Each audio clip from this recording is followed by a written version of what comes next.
ఇప్పుడు ఈరోజు మా తాత వర్ధంతి. మా తాత బతుకున్నప్పుడు మాకు చాలా మంచి మంచి మాటలు చెప్తుండేవాడు. ఎప్పుడైనా సరే మా తాత ఏమని చెప్పేవాడు అంటే, మాకు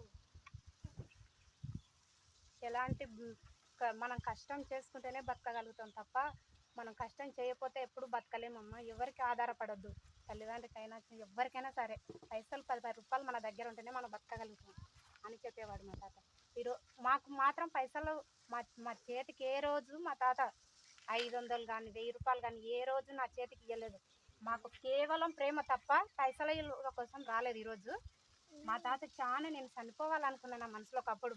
నా లైఫ్లో పుట్టుకతోనే కష్టాలు ఉన్నాయి, మాకు కష్టాలు ఉన్నాయి. నేను చనిపోవాలనుకుంటే బ్రతికున్నప్పుడే మా తాత అసలు నా లోపల బాధ అర్థం చేసుకుని, ఎందుకు చావాలమ్మా, బతికేది కష్టం చేసుకొని బతకాలని చెప్పి నేను నిన్ను సాగుతానే ధైర్యం ఇచ్చి మా తాత మమ్మల్ని ఈ స్థాయికి తెచ్చి ఈరోజు మా తాత చనిపోయిన రోజు ఈరోజు చేసుకుంటున్నాం మేము.